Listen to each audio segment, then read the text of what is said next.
On the southeast of Nigeria will ask you is, why are there so many roadblocks in the southeast? You know, the terrain. We operate based on the terrain. If you drive from here, for example, to some other part of the country, particularly if you're going south, you see a lot of checkpoints. Yeah. I mean, you see a lot of both police. Yeah, hello guys, welcome back to my channel. My good people of Biafra in the Wono. Good morning, good afternoon, good evening, wherever you are. If you're not joining us, don't forget to like and subscribe. This is Access News, where we get to happening just right now in Southeast and beyond. Yeah, now my people, I don't hear them now. I don't hear really the question the Minister of Staff of Nigeria now. They ask them about the checkpoints. Meanwhile, knows this is the same checkpoints where Simon Ekpa, Nnamdi Kanu, and also everybody have been lamenting on, because I tell you guys, if you want to travel from just Owerri to Aba, bro, the kind of checkpoints you go see for road, you see almost 30 checkpoints. Meanwhile, the north, the south north, the northern place, where is the most terrorized place? We say you know go for Waka for road now. The terrorism there. In fact, what is happening now? The new update that is going on right now, that they don't form another new terrorism group for Sokoto now. Where does this scatter everywhere? It's actually crazy. But that place, you know, go see all this number of checkpoints. We've seen that them need checkpoints pass. But if you come to Southeast, which kind of terrain? What fucking terrain do this man they talk about? Which fucking terrain? We say everything will happen for Southeast. Will happen for North. Sorry, will happen for North. You can see the shooting. Don't worry, I don't want to talk much. I have so many videos coming up for you guys. The videos are so much and so many. You guys are going to watch everything. It's also crazy that what this guy is just saying. But I'm going to play for you guys here to see. Yeah, I'm going to play for you guys here to see and watch everything by yourself. So if you're just joining, or if you're just watching my video for the first time, don't forget to like and subscribe. Thanks for watching. On the southeast of Nigeria will ask you is, why are there so many roadblocks in the southeast? You know, the terrain. We operate based on the terrain. If you drive from here, for example, to some other part of the country, particularly if you're going south, you see a lot of checkpoints. Yeah. I mean, you see a lot of both police and the army. And a lot of transporters and people in transport complain that they're regularly frisked by those people. They're stopped, monies are collected from them. I mean, you would probably say that the army does less of it than anyone else, but the army is there watching the police doing it. Well, not watching. We will stand there and watch. Well, I mean, let me put it this way. You can see them doing it. Now, to our first topic of the day. The Defense Headquarters of Nigeria has confirmed the emergence of a new terrorist group in the northwestern Sokoto state. Although the military has described the Lakurawas, that's the name of the group, as new, residents of the affected communities say they've been around for 6 years. Arise correspondent Suleiman Nasiru has more. In November 2018, residents of communities in Tangaza and Godu local government areas of Sokoto State raised the alarm over the presence of strange terror groups in their communities. Residents of the two local government areas had alleged that the terror group, who they said came from Mali, were flogging residents, placing levies and taxes, as well as going preaching to the members of the communities. But the then caretaker chairman of Tangaza Local Council, Maidan Mayari, dismissed the allegation while admitting that some persons arrived at the local council from Nigeria Republic and have helped in pushing back bandits operating in the area.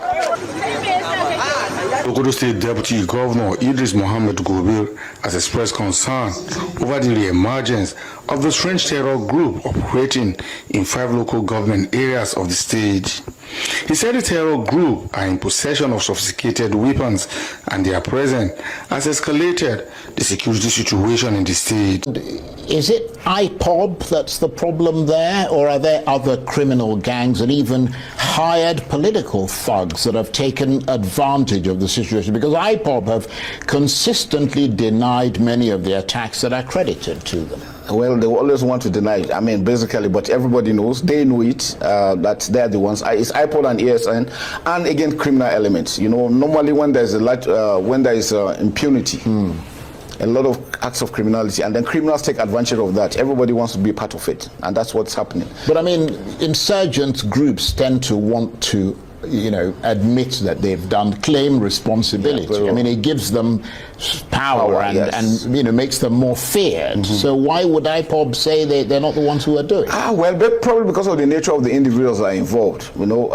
There's a two different. The one in the northeast, basically most of them are illiterate, not too well learned. The ones in the southeast, so they know the implications of what they are doing, and that's why they want to stay away, because in case they have been arrested, they don't want to be prosecuted. So those are the difference we have. But we know them, and then with the arrest, things are really picking up. And the good thing is that we have a good team. Right from the presidency, and a lot of transporters and people in transport complain that they are regularly frisked by those people. They're stopped, monies are collected from them. I mean, you would probably say that the army does less of it than anyone else, but the army is there watching the police doing it. Well, not watching. We will stand there and watch. Well, I mean, let me put it this way: you can see them doing it. Yeah, but the truth about it is that we're working very hard to stop. It's a national malaise, like I said. It's a social issue we have in Nigeria.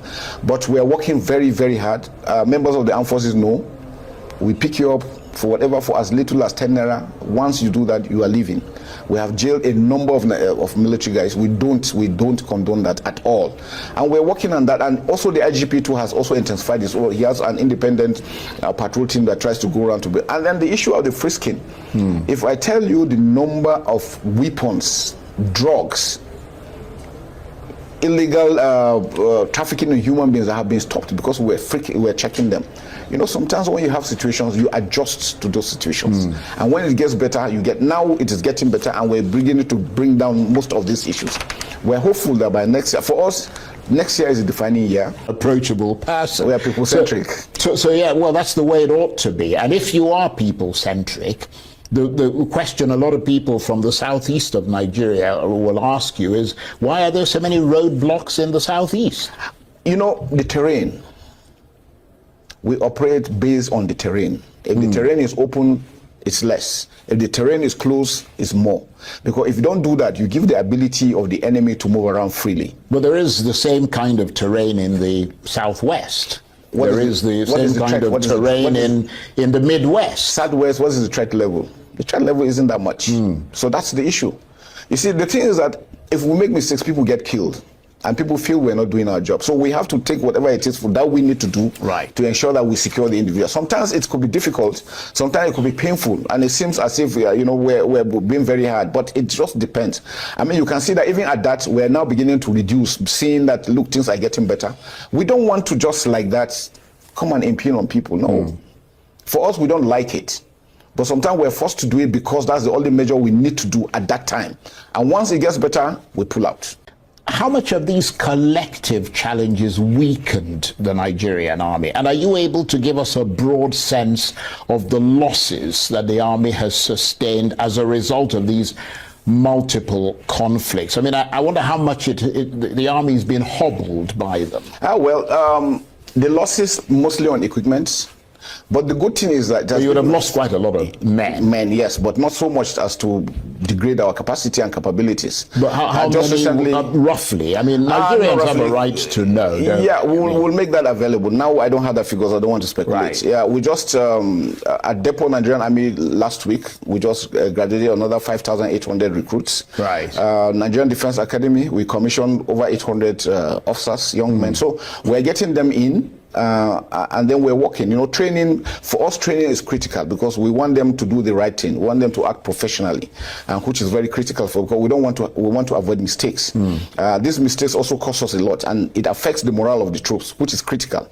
If the troops are not happy what's going on, it's going to affect their ability to perform. So indeed, it's very critical for us to do. But nothing has affected our morale. We're working very well. All our troops are being paid. Their welfare taken care of. It's not enough. We still will need more, but with what we have, we're still projecting and will continue to do. And I'm sure that the president is equally behind us solidly, and that is one good thing that we have.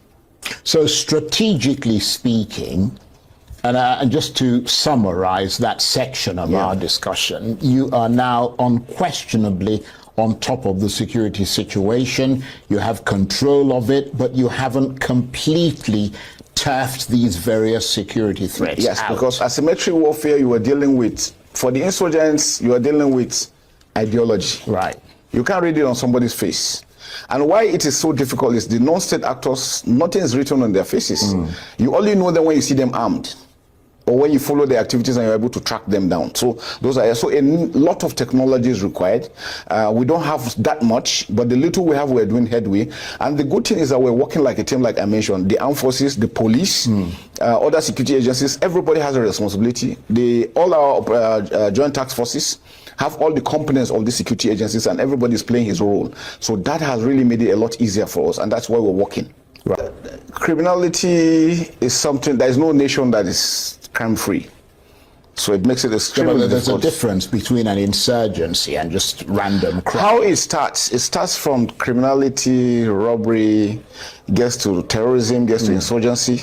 When you defeat that, it comes down that line and comes back to criminality. So we're now in between criminality, banditry, and the last stages of insurgency. So you've pushed them back, but not out. Not out. It's going to be extremely difficult to say totally out. Right. Yeah, because it's not. There's never a situation where you have 100% crime-free society. It doesn't happen. Sometimes I think we beat ourselves a lot, making it look as if it is. Probably because we're not used to it. It's a new thing, and it's a new thing all over the world. Remember, the US was in Afghanistan for 20 years. They fought. But it's not their country, though. Yes, it's it's not a their little bit country. different if you're But in it gave the them a lot. borders It of gave the them a lot United of freedom. States. It gave them a lot of freedom, and with the technology they have. Remember, the budget of the US last year, 2023, was $858 billion. They produce the equipment. We don't.